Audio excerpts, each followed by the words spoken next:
अस्सलाम वालेकुम मेरे दोस्तों, उम्मीद करता हूँ आप सब खैर खैरियत से होंगे। आज मैं आपको लेकर चलूँगा दुबई से जापान की तरफ। अभी जो है मैं अपना लगेज लगवा रहा हूँ, उसको वेट करवा के तो चेक इन कर रहा हूँ। पहले मैंने सोचा था कि एक बैग करूँ, लेकिन फिर दोनों बैग ही वेट लिमिट के अंदर आ गए थे और काफ़ी ज़्यादा आधा टाइम लग गया था इधर मुझे। और फाइनली जो है मुझे बोर्डिंग पास मिल गया है। अब मैं जा रहा हूँ फ़्लाइट की तरफ। जैसा कि आप देख सकते हैं, बहुत ही ज़्यादा रश था उस दिन उधर एयरपोर्ट के ऊपर। और अब मैं वहाँ से फ्री हुआ हूँ। पहले मैंने सोचा था इधर आपके साथ कैमरा में डायरेक्ट ही बातें करूँ, लेकिन फिर मैंने कहा कि इस तरह हो सकता है आवाज़ क्लियर ना आए, तो इसलिए मैंने सारा वॉइस ओवर बनाने का प्लान बना लिया। अब मैं वेट कर रहा हूँ ट्रेन का, क्योंकि दुबई एयरपोर्ट काफ़ी बड़ा है, तो डी टर्मिनल से कनकोर्स डी की तरफ जाना होता है टर्मिनल 3 से। तो अब जो है हम वहाँ जा रहे हैं ट्रेन में बैठ के, और वहाँ से डी टर्मिनल शुरू हो जाएगा। साथ साथ आपको बताता चलूँ कि मुझे इतना ज़्यादा टाइम बोर्डिंग के ऊपर क्यों लग गया था। ऑलमोस्ट 30 से 45 मिनट लग गए थे। जो बाकी पैसेंजर्स थे वो खुद पीछे देख रहे थे कि ये काउंटर काफ़ी देर से जो है फ्री नहीं हुआ, क्योंकि मेरे पास दुबई का ई वीज़ा था जो कि जापान ने रिसेंटली इंट्रोड्यूस करवाया है यूए के रेजिडेंट्स के लिए। अब पता नहीं अभी के लिए वैलिड है या नहीं है। वीज़ा जो है मैंने अप्लाई किया था मार्च में, और अप्रैल में मुझे वीज़ा मिल गया था जो कि 3 महीने के लिए वैलिड था, और उसमें एंट्री जो है वो 15 डेज़ की मिलती है। दुबई और जापान में बाकी दोनों सेम ही क्वेश्चंस थे। होटल बुकिंग, रिटर्न टिकट और आपका ट्रैवल प्लान और कैश आप कितना कैरी कर रहे हैं, इस तरह के क्वेश्चंस ही थे। सो फाइनली ट्रेन जो है वो कनकोर्स डी में आके रुक चुकी है। अब मैं जा रहा हूँ अपने गेट नंबर की तरफ, लेकिन गेट पे जाने से पहले जो है मेरे पास लाउंज एक्सेस थी, तो मैं अपने लाउंजेस देख रहा था कि वो गेट के कितने करीब हैं या कितने दूर है। सो मेरे पास 3 से 4 लाउंज थे, जिनमें से अभी आपको दिखाता हूँ कि कौन कौन सा अवेलेबल था और मैंने उसके बाद कौन सा चूज़ किया। ब्रिटिश एयरवेज़ का लाउंज जो है वो मेरे पैनल के ऊपर नहीं था। मरहबा लाउंज था, लेकिन ये थोड़ा साइज़ में छोटा है, और मैंने देखा कि वहाँ ऑलरेडी काफ़ी ज़्यादा रश लगा हुआ था। सो मैं नेक्स्ट लाउंज की तरफ निकल गया, और ये हमारे 2 अरबी भाई भी मेरे ख्याल से उसी तरफ जा रहे हैं। सो मैं जिस लाउंज को ढूंढ रहा हूँ वो एहलान लाउंज है। सो 2 लाउंज मेरे पास शो हो रहे थे, एक एहलान बिज़नेस क्लास लाउंज था और एक एहलान फ़र्स्ट क्लास लाउंज था। सो एयरलाइन में डिफरेंट क्लासेस होती हैं। सो मोस्टली लोग समझते हैं कि बिज़नेस क्लास ही सबसे सुपीरियर क्लास है, लेकिन बिज़नेस क्लास से ऊपर एक क्लास होती है, उसको फ़र्स्ट क्लास बोलते हैं। सो लास्ट टाइम जो है मैं एहलान बिज़नेस क्लास लाउंज में गया था, तो वहाँ जो रिसेप्शनिस्ट थी उन्होंने मुझे बता दिया था कि आपके पास जो है फ़र्स्ट क्लास की भी एक्सेस है, तो आपको बिज़नेस क्लास में जाने की ज़रूरत नहीं, वो वाला ज़्यादा बड़ा लाउंज है, तो आप उसी की तरफ जाएं। और ये हम चलते चलते पहुँच चुके हैं एहलान बिज़नेस क्लास लाउंज की तरफ, और दूसरी तरफ हमारे पास स्काई टीम का लाउंज था। सो फाइनली हम अपनी मंजिल पे पहुंच चुके हैं, जो कि है एहलान फ़र्स्ट क्लास लाउंज। सो इधर जाके मैंने अपनी सारी डिटेल्स वगैरह दी, उन्होंने मुझे चेक इन किया और स्टैम्प कर दिया। अब जो है मैं अंदर की तरफ जा रहा हूँ। सो यहाँ राइट साइड पे जो है प्रेयर रूम भी था, और यहाँ ग्रीटिंग्स के लिए जो है स्वीट डिशेस होती हैं जो कि अरब ममालिक में अक्सर खाई जाती हैं। सो डिफरेंट जूसेस अवेलेबल थे। सबसे पहले मैंने ऑरेंज जूस लिया।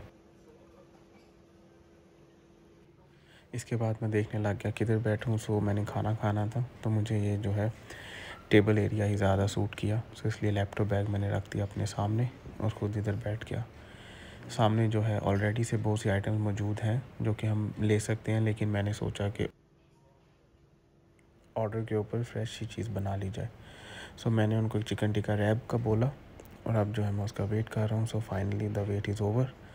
खाना जो है वो आ चुका है। चिकन टिक्का रैप है विद फ्राइज़, और उसके साथ उन्होंने मुझे डिफरेंट टाइप्स की सॉस दी हैं।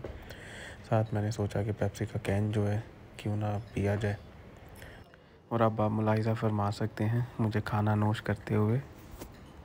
I hope that it will be a mouth-watering experience for you as it was for me waiting for this delicious wrap and fries.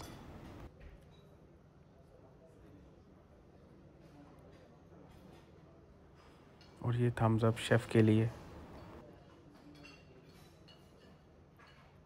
खाने के बाद मैंने सुन्नत पर अमल करते हुए सोचा कुछ मीठा खाया जाए, जिसमें काफ़ी ज़्यादा ऑप्शंस अवेलेबल थे। सो फाइनली मैंने मिठाई के ऊपर डिसाइड किया, और फिर मैंने मीठे का गिल्ट कम करने के लिए ग्रीन टी भी ले ली साथ में। So this is the fit completely casual, और कोशिश किया करें कि ऐसे ही आप लोग भी ईजी होकर ट्रैवल किया करें। उसके बाद मैंने सोचा नमाज़ पढ़ के तो प्लेन की तरफ निकलता हूँ। कोशिश किया करेंगे जो है नमाज़ रेगुलरली कायम करें। नमाज के बाद मुझे टाइम का अंदाज़ा ही नहीं रहा। सो मैं काफ़ी ज़्यादा लेट हो चुका था बोर्डिंग के लिए। सो मैंने सोचा कि जल्दी जल्दी गेट की तरफ जाया जाए, क्योंकि गेट जो है लाउंज से काफ़ी ज़्यादा दूर था। और रास्ते में जाते हुए मुझे पता चला कि मेरा नाम भी वो लोग अनाउंस कर रहे हैं। 3 पैसेंजर्स थे जिन्होंने अभी तक प्लेन बोर्ड नहीं किया था, उनमें से एक आपका भाई था। आपको एयरपोर्ट का ये मैसिव स्केल देख के समझ आ रहा होगा कि यहाँ ट्रेन क्यों एयरपोर्ट के डिफरेंट टर्मिनल्स के दरमियान चलती है, क्योंकि एक टर्मिनल के फिर आगे से बहुत ज़्यादा पार्ट्स हैं, ABCDE। और इस वक्त जो है हम हैं डी कनकोर्स में है, या D part of the terminal 3 में है।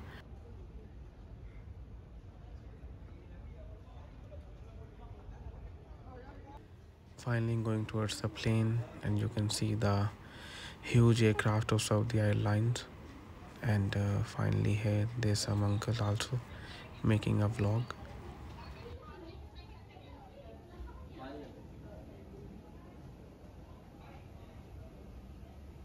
आप लोगों के साथ मैंने एयरलाइन की डिटेल्स तो शेयर की ही नहीं। मैं फ़िलिपीन एयरलाइंस से ट्रैवल कर रहा हूँ। फ़िलिपीन एयरलाइंस दुबई से जापान का सबसे चीपेस्ट ऑप्शन थी और सबसे शॉर्टेस्ट ऑप्शन भी थी। और अगर दोनों ऑप्शन आपको कभी भी किसी फ़्लाइट में मिले, वो बेस्ट कॉम्बो होता है। So the plane is finally taking off. और इसके बाद जो है हम पहले मनीला जाएंगे। मनीला से जो है फिर मुझे चेंज करके उसके बाद हम टोक्यो की तरफ जाएंगे। यहाँ आप देख सकते हैं भी 2 एयरपोर्ट्स हैं। रात के खूबसूरत मंजर। अभी जो है हम डाउनटाउन दुबई के बिल्कुल ऊपर हैं और आप मेरे साथ एंजॉय करते जाएं ये व्यू। हमारी फ़्लाइट ओवरनाइट थी, सो उन्होंने हमें डेंटल किट, सॉक्स और स्लीपिंग आई मास्क प्रोवाइड किया। इसके बाद खाने का टाइम हो गया। The food on the plane, I tried the vegetable rice with chicken curry and it was okay.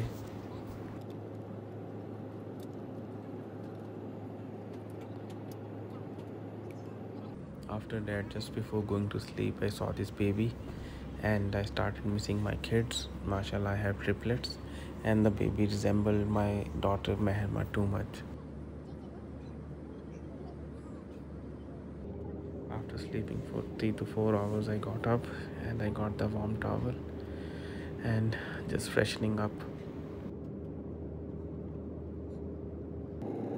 हवाओं में ऊंची परवास करता हुआ ये तैयारा और ये दिलकश नज़ारा आप भी मुलाहिज़ा फरमाएं। It was morning time now and they provided me with pancakes and they were tasty.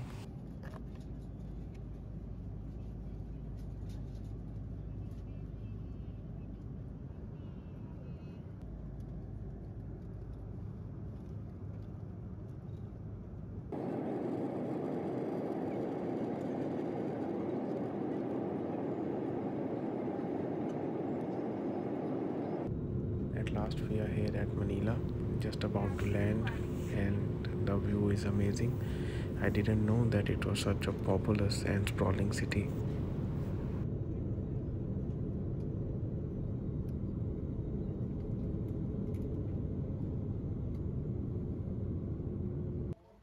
यहाँ लैंड होने के बाद मुझे पता चला कि यहाँ से टर्मिनल चेंज करना पड़ेगा, टर्मिनल 1 से टर्मिनल 2, और वहाँ प्रॉपर जो है कोई मैकेनिज़्म नहीं है। मुझे वेट करना होगा। मेरा पासपोर्ट वगैरह उन्होंने ले लिया, ये टैग मुझे प्रोवाइड किया, उसके बाद वेट करने के लिए कहा। उसके बाद हम सब की जो लोग जिन्होंने टर्मिनल चेंज करना था, लाइंस बनवाई गई। उन सब को अपनी निगरानी में जो है बस इसके पास लेके जाया गया और फिर उनको उनके पासपोर्ट्स हैंड ओवर किए गए। फर्स्ट टाइम किसी कंट्री में ऐसा एक्सपीरियंस था मेरा कि टर्मिनल इस तरह चेंज हुआ। वहाँ से बस में बैठ के फिर हम टर्मिनल 2 की तरफ गए।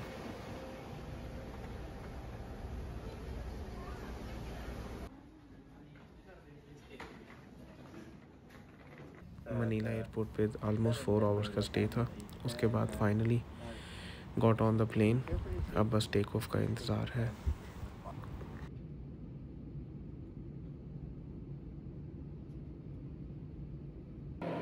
This was the majestic view after taking off from Manila. और अब हम जा रहे हैं टोक्यो की तरफ। यहाँ मैं फुल थक चुका था क्योंकि लास्ट प्लेन पे भी सही से सो नहीं पाया था। इस प्लेन पे मैं ऑलमोस्ट 6 घंटे सो गया। और जब मुझे जाग आई तो हम टोक्यो से ऑलमोस्ट सिर्फ 30 मिनट्स दूर थे और प्लेन लैंडिंग की तैयारी कर रहा था।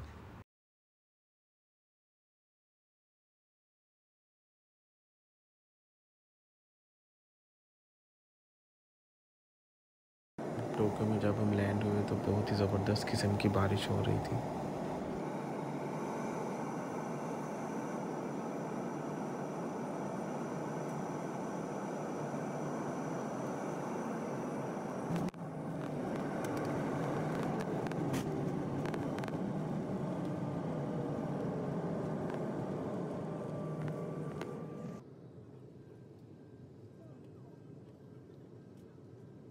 अब प्लेन से हम जा रहे हैं इमिग्रेशन की तरफ।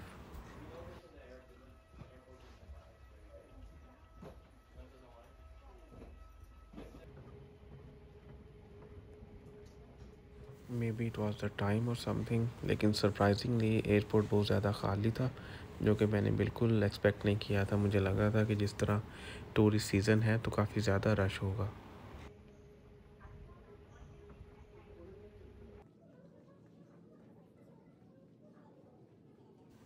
इमिग्रेशन पे क्वेश्चनिंग के बाद जो है finally I got the permission and now going towards the parking. And that's it for this travel vlog. उम्मीद है आप सबको अच्छा लगा होगा। इसके अलावा अगर आप ई वीज़ा की डिटेल्स मज़ीद जानना चाहेंगे तो मुझे कमेंट सेक्शन में बताइएगा, मैं उस पर भी सेपरेट वीडियो बना दूँगा। लाइक शेयर और सब्सक्राइब कीजिएगा। मिलते हैं नेक्स्ट व्लॉग में।